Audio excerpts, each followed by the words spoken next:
लाहौर में सरकारी मुलाजमीन का धरना दूसरे रोज भी जारी है। सिविल सेक्रेटेरिएट के सामने मुजाहिरीन मुतालबात की मंजूरी का इंतजार कर रहे हैं। मज़ीद जानते हैं नुमाइंदा न्यूज़ हुमा भट्ट से। हुमा बताएगा। जी बिल्कुल इसी तरह हम लोग देख रहे हैं कि रोज़ से पंजाब भर से जितने भी सरकारी मुलाजमीन हैं वो इस वक्त यहाँ पर सिविल सेक्रेटेरिएट के सामने विराजमान हैं। दूसरा रोज़ हो चुका हुआ है। बताया यही जा रहा है कि एडिशनल सेक्रेटरी के साथ गुज़िश्ता रोज़ जो मुज़ाकरात हुए थे वो बेनतीजा साबित हुए, जिसके नतीजे में अभी भी ये तमाम मुजाहिरीन जो हैं वो यहाँ पर विराजमान हैं। इनके मुतालबात क्या हैं, यहाँ पर मेरे साथ कुछ मुजाहिरीन हैं, उन्हीं से जानती हूँ वो क्या कहते हैं। जी मुझे बताइएगा कि क्या क्या आपके मुतालबात हैं उसके बारे में। जी, मैं आपसे अर्ज़ करना चाहता हूँ कि इस वक्त पूरे पंजाब के जो सरकारी मुलाजमीन हैं वो परेशान हैं।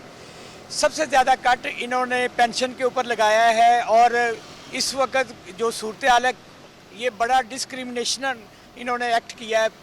बाकी किसी सूबे में ऐसा प्रॉब्लम नहीं है, सिर्फ जो है पंजाब में ये किया है। इसी तरह से ये जो रिटायरमेंट पे लीव इनकैशमेंट इकट्ठी होती थी, कोई 12 माह की तनख्वाह इकट्ठी मिलती थी, ये तनख्वाह सिर्फ पंजाब में ख़त्म की गई है।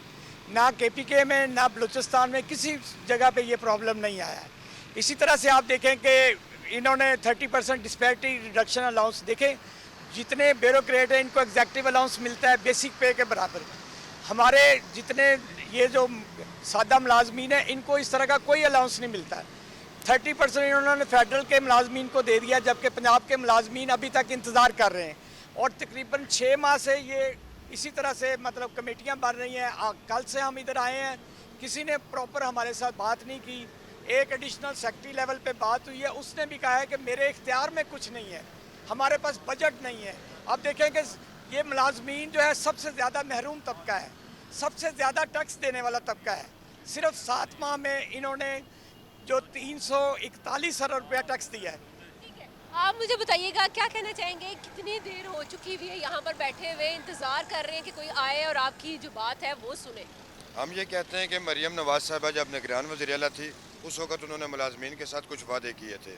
हम ये चाहते हैं कि वो अपने वादे वफा करें। ये हुक्मरानी चंद अरसे की है, यही मुलाजमीन उनके वोटर्स भी हैं, लिहाजा अपनी रया का ख्याल रखें। इसी में उनकी भी कामयाबी है, क्योंकि मज़दूर खुशहाल होगा तो मुल्क खुशहाल होगा। यहाँ पर इस वक्त मुजाहिरीन मौजूद हैं और इंतज़ार कर रहे हैं कि उनके साथ मुज़ाकरात किए जाएं और मुज़ाकरात भी नतीजा खेज होने चाहिए ताकि उनके मामलात जो है ठीक है, बहुत शुक्रिया हुमा भट्ट, इस हवाले से अपडेट किया आपने।